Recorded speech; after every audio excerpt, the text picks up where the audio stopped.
The following screencast is part 4 of a series of demonstrations showing the fine cycle peak detector, which is located in the AcqKnowledge software.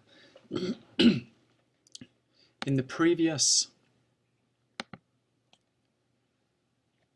3 demonstrations, we've covered how to identify peaks within a waveform, how to identify events, and how to use the fixed time interval feature. This time we're going to show how you can move the cursors relative to the peak of an object.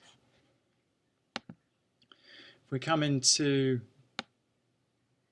our main view, we can see that we're looking at an ECG waveform, and I'm going to use it to identify the peak of the R wave. So we're going to find this peak, and then we'll use the time windows to adjust the cursors so that we can find the peak of this T wave. This is all controlled. Actually, first thing we need to do is select the peak. And then when we go into the dialog, I'm going to use that peak as to set my threshold. And then under the selection area, the default is from the previous peak, so we would locate from one peak to the next. But using the current peak, we can set a couple of time windows, and these are normally defaulted to 0. So here we are, we're actually locating the peak of the R wave. But by setting the cursor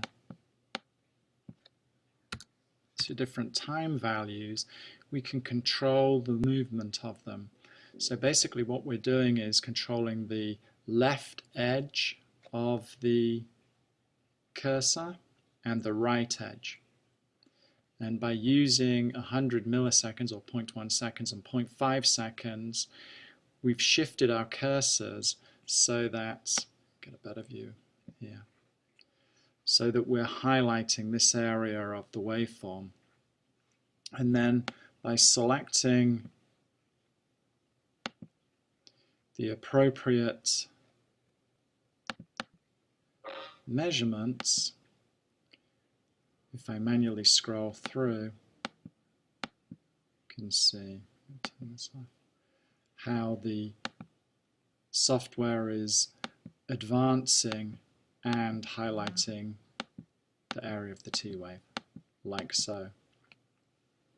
Again, I've got this set up so that the output is pasting the measurements down into the journal file.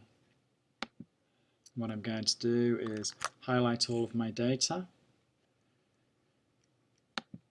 clear everything out, and I'm going to turn this measurement off for the moment.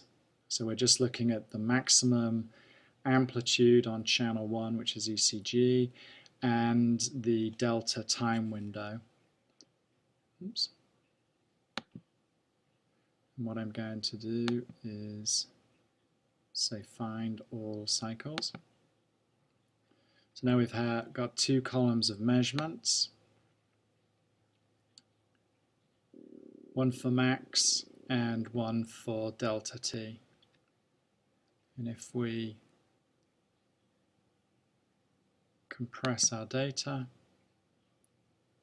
we can now do what's called a cross-channel measurement. I've actually already got to clear this out. I've just turned on the heart rate waveform, so this is heart rate taken from the ECG waveform that we've just been looking at. Now I can take a measurement. I'm just going to take mean from channel 2. So if I highlight an area of data, we now got the average heart rate or the mean heart rate over that time period. But by using the Find Peak Detector, we're now taking the mean heart rate from that 400 millisecond period that we've selected. Or we can do it over a selected area. So if I highlight an area like so, I come in here and say Find in Selected Area. Now the software has taken those measurements over the selected area. This can be useful because if you've got a waveform on one channel that you can clearly pick out, it could be an event marker, and then you want to take measurements on the other channels, all you have to do is set up your channel measurement boxes so that they're measuring data on the other channels. And you can have many rows of measurement boxes. If we go into the preferences, move this down a little bit, we can adjust the precision and we can increase the number of rows.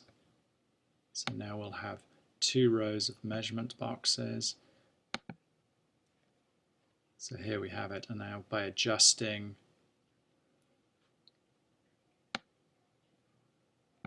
the number of places after the decimal point, can be a little bit easier for further analysis.